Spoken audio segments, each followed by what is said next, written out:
Azure AD Connect, additional topics, accidental deletion. Let's take a look at the agenda. So, this is all about accidental deletion. Why have an entire video in this course about accidental deletion? Well, obviously accidental deletion is generally a bad thing, but particularly when you've got a synchronization service like Azure AD Connect, a simple misconfiguration can result in lots and lots of apparent deletes. And so it turns out that, first of all, we need to know how to handle them, but it turns out that there are ways of protecting against them. So let's get into it. We're going to be looking at the two recycle bins, how they interact with Azure AD Connect. We're looking at how you manage deleted users and different ways of protecting against deletion. And at the end of it, we'll take a look at, we'll do a demo, we'll take a look at it. So first of all, there is an Azure AD recycle bin. That's just part of the deal. If you delete a user, if you were to, for example, go into the UI and delete a user, users are actually soft deleted. They're not hard deleted for 30 days. They're kept in a recycle bin before they're permanently deleted. Now, this doesn't apply to other object types. It only applies to users. So groups and devices, if any accidental deletions take place, they're really deleted. Generally thought of as being less of an issue, but actually the accidental deletion of a group is an issue, and that's because it may be in use for giving all kinds of access, access to applications, security settings and so on, licensing. All of these things depend on group membership within the cloud I'm talking about, within Azure AD. And so it's actually rather important we look after them, and that's why deletion protection will turn out to be important. But it's certainly, there's no soft delete for them. If you delete a cloud user and then try and restore them through recycle bin a while later, it will fail if uniqueness requirements aren't met. In other words, suppose you accidentally delete a user. You think, I accidentally deleted them, and you recreate them with the same settings. So, for example, the same SMTP address in the proxy addresses or the same UPN. And then, for whatever reason, you think, oh, wait a minute, I could undelete them. Well, that'll fail. The other person can't be there. The new person can't be there. Of course, stating the obvious, once user objects are permanently deleted, there is no way of recovering them. Now, it turns out that on-premises AD also has a recycle bin, but that's not enabled by default. If you do choose to enable it, it's not something you can undo, so just have that in mind. But it is recommended that you enable it when you're using Azure AD Connect, and we'll see exactly why that is in just a moment. Once it's enabled then, stating the obvious, if you accidentally delete an on-premises AD user object, you can restore it using that feature. Moving on then to how Azure AD Connect interacts with these recycle bins, the first thing to say is that Azure AD Soft Delete equally applies to synchronization deletes. It doesn't matter whether it's a synchronization account that does the deletion or whether it's you as an admin going into the UI. So you can restore users. So for example, if you've misconfigured Azure AD Connect, if you have changed a rule such that it no longer applies to a whole group of users, that could result in deletions that you didn't intend. They will be soft deleted. They can be recovered simply by fixing the configuration. If you were to, in AD, move users from a managed OU to a non-managed OU, in other words, an OU that Azure AD Connect is not importing from, it will, during the next synchronization run, see those as deletes. The deletes will flow through the synchronization engine. Again, you get deletes, but they're soft deleted.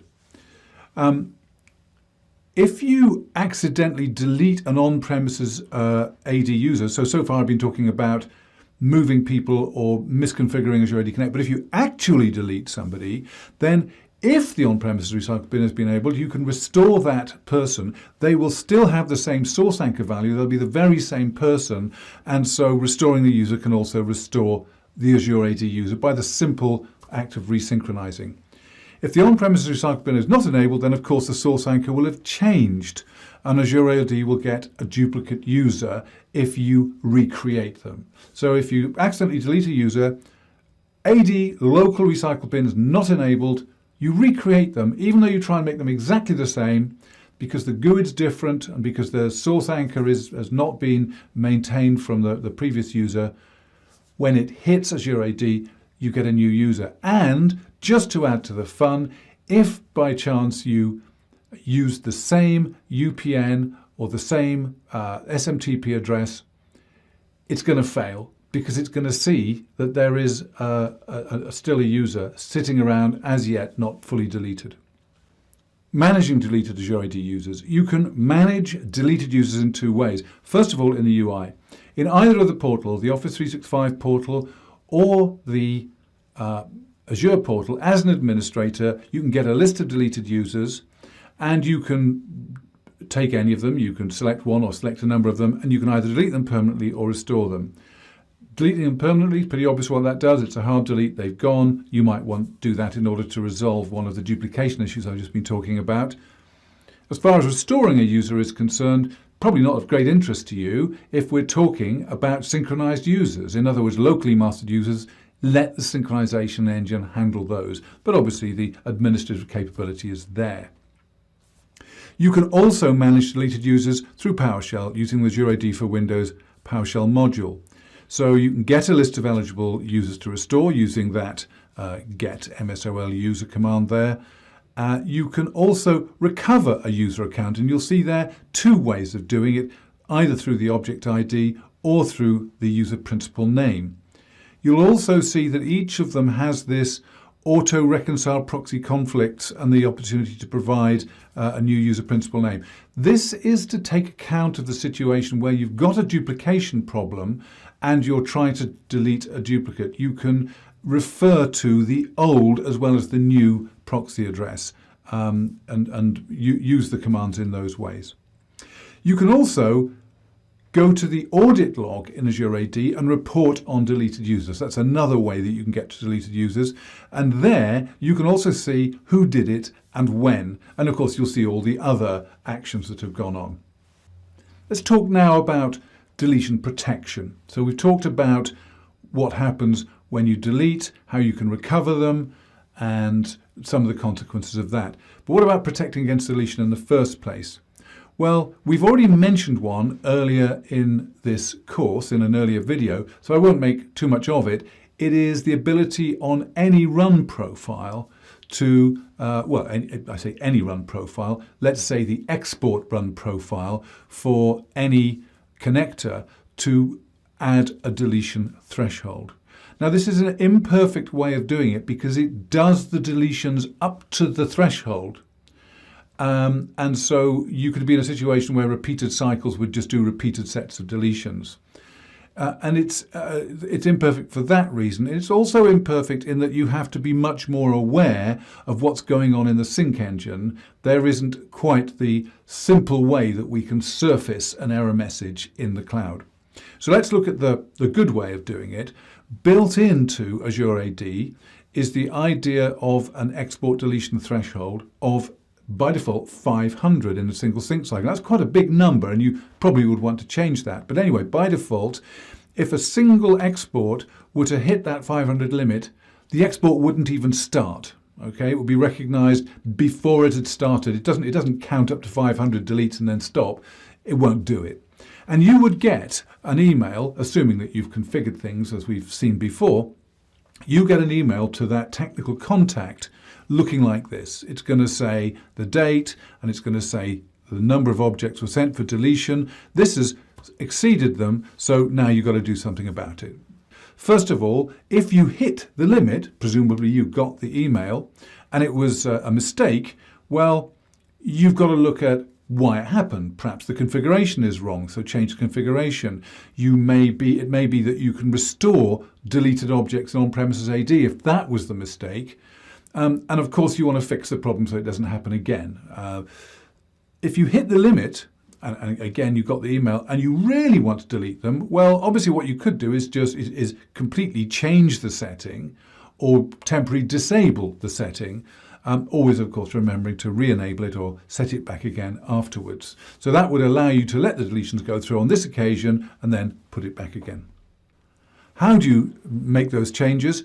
The configuration is stored in Azure AD. So you'll need the global admin credentials for your tenant in order to be able to make these changes. You can change that default of 500 using this command, enable AD sync export deletion threshold, and set the threshold there to another number, 50 in this example. You can temporarily disable and enable it. So there you see the disable command as well, and then on re-enabling it, again, you specify the threshold that you want. So before we come back here and summarize, let's take a look at how all that works. First of all, let's make sure that the recycle bin is enabled. So for this, I would go to the Server Manager and Tools, and then the Administrative Center for Active Directory. Now, I mentioned earlier that once it's installed, you can't uninstall it. So had it not already been installed on a previous demo, I would be able to install it right here. And if we go to this node here, you'll see there is an enabled recycle bin, but it's grayed out because I previously enabled it. If I go to deleted objects, I'm going to get a list of all the deleted objects. As it happens, it's a big list of rather oddly named user accounts, and the reason for that is that in an earlier demo we created lots of user accounts for the purposes of testing out the IPFix tool, the cleanup tool. Okay, we'll come back to this in due course. I'll just put that away for the moment. I don't think we need to keep that. Let's go to PowerShell and enter a command to set the deletion threshold to 2. Obviously a very low number, but I'm only going to put through a very small number of deletes, and I want it to trigger the response.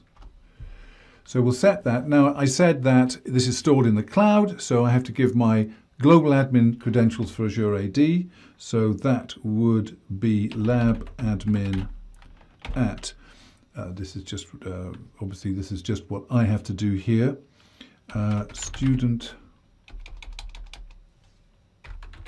21.aadconnect.com, and the password.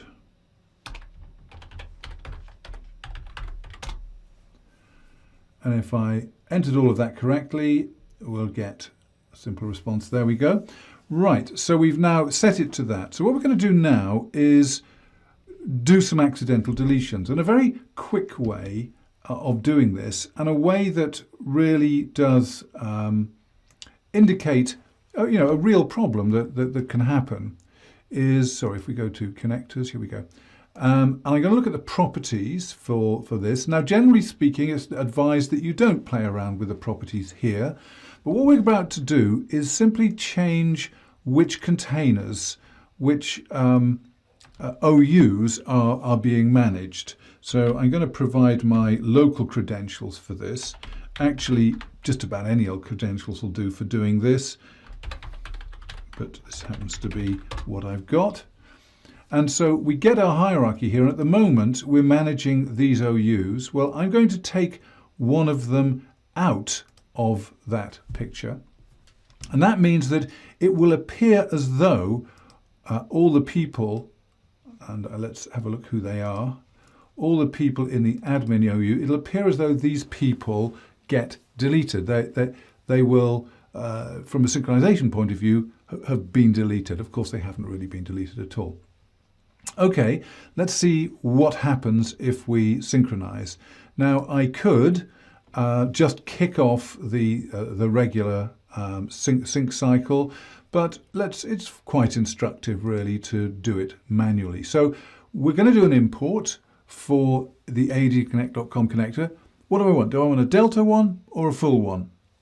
Well, you would use a delta one where the data has changed, but we've changed the configuration here and we need it to properly reconsider that. We need it to import everything in order to notice that that's gone. And the same would apply if we'd added to the configuration, added the OUs. So when you've changed the configuration, you generally need a full synchronization. And there are 5 deletes, and those 5 deletes are going to be the OU itself and then the 4 people we just looked at. So I now need to synchronize those through the sync engine. Again, do I need a delta synchronization or a full synchronization? Well, in this case, I actually only need a delta synchronization because we've now got the changes. The changes are in the sync engine. They're recognized as changes like any other. So we haven't changed the internal rules of the sync engine, the sync rules. So a delta synchronization is absolutely fine. But of course, if a full synchronization feels right and it's not going to take too long, well, that's absolutely fine as well. And we get quite a lot of flow updates and changes going on. And the reason that we get so many changes is that we've got group memberships to consider as well. Group memberships have changed as a result of this. If you look at the outbound synchronization statistics for student 21, you'll see 4 provisioning disconnects. So what that means, that is the deletions, but just to understand what it's saying that the object in the metaverse disappeared and therefore forcibly disconnected the connector space object that's sitting there associated with the cloud object. Now during the export, and we'll do that now, those will become deletes. Those disconnected objects, I tell you what, let's just go back. Let's just to show you what's really going on there. If I look at one of those provision disconnects, it's going to be one of our users and it is a pending export that's a delete. That's the point I'm trying to make rather clumsily. And if I now go to here and do the export, it'll send out those deletes.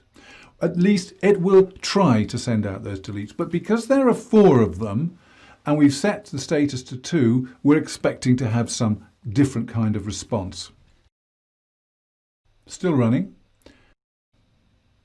And there you see the stopped deletion threshold exceeded here, and no statistics, so nothing's happened.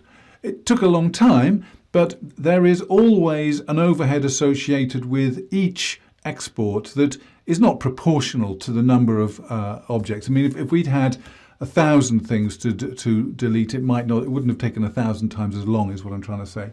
There's always an overhead associated, especially with talking to a web service. So there we have it, it's stopped, and every time it goes through the cycle now, that same thing's going to happen. And importantly, no further flow can take place. So even though there might be other perfectly good synchronization results that you want to go through, they're stuck now. They're being held up until such time as you deal with this.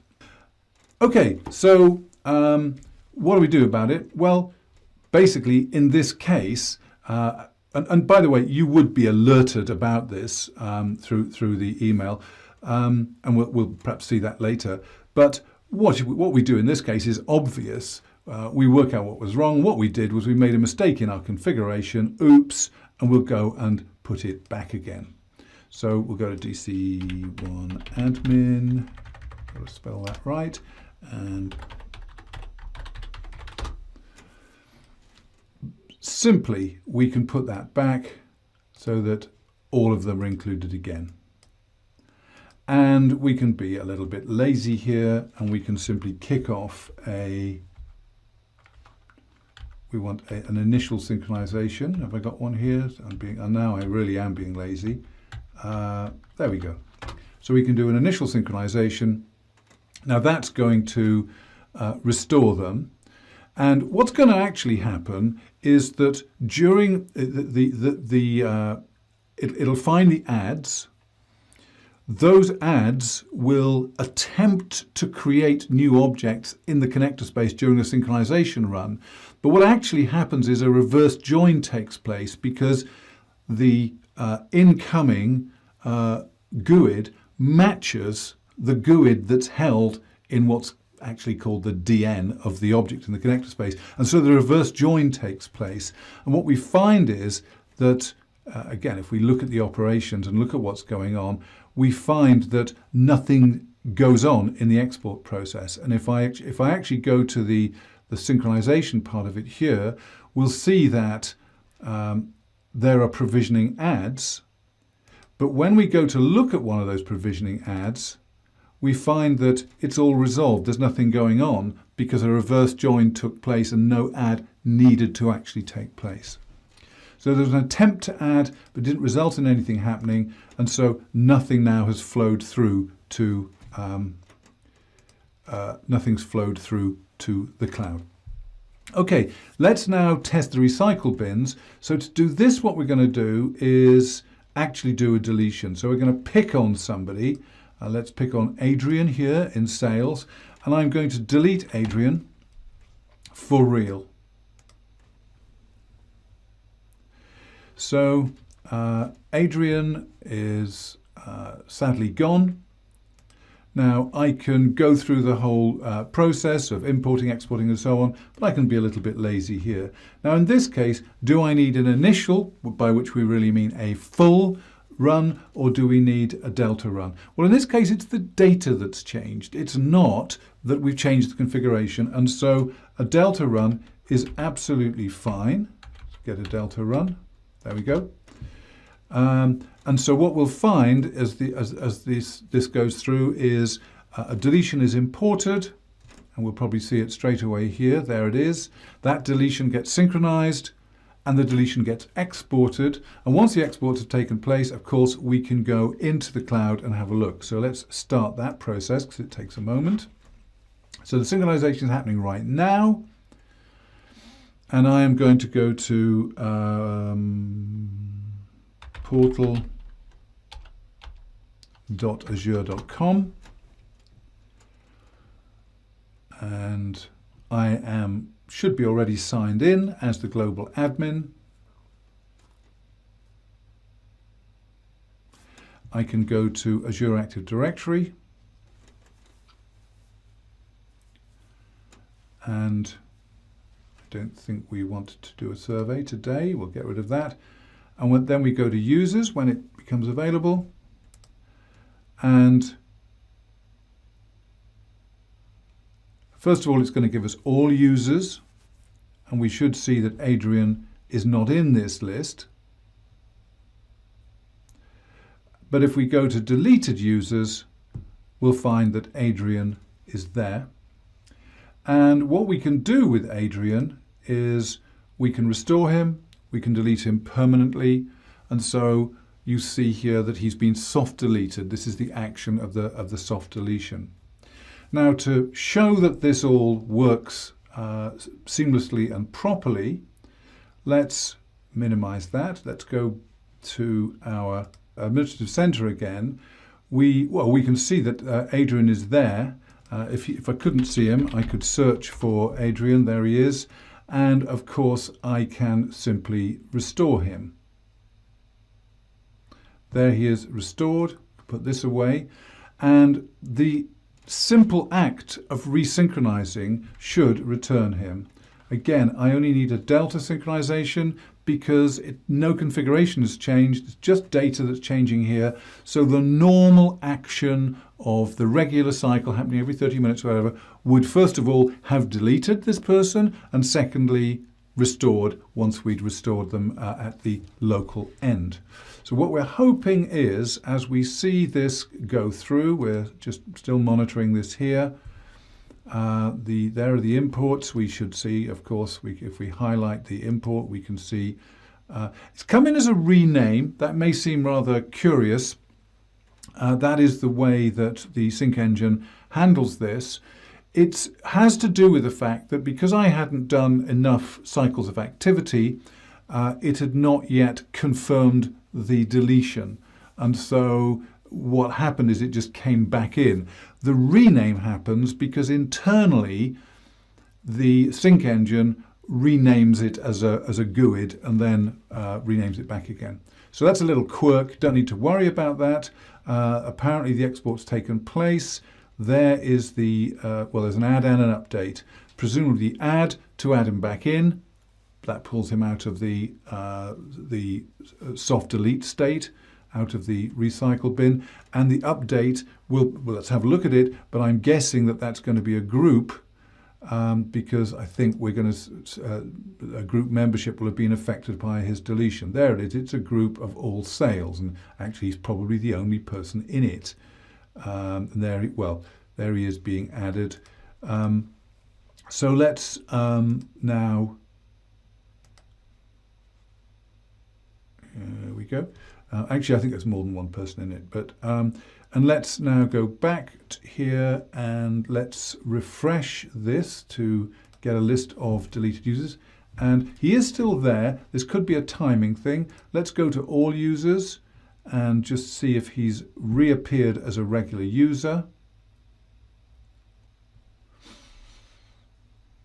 And what do we get?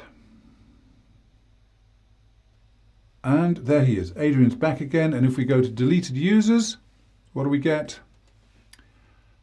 Nothing, which is what we would expect. The other thing we can do is go to the audit logs. Now, if you go to the audit logs, you get a list of significant transactions. By default, it's going to give us them for the last 24 hours, and you'll see that we can filter this in all sorts of interesting ways. Now, what we're interested in, there's all kinds of stuff back here, including the updates that went through before, but I'm interested in a user that's been deleted. Let's see who this is. That's an earlier one that I did. Here it is. So Adrian got deleted, and you can see that GUID obscures it a bit, but if you mouse over it, you can see that that is indeed Adrian. And here is Adrian being restored.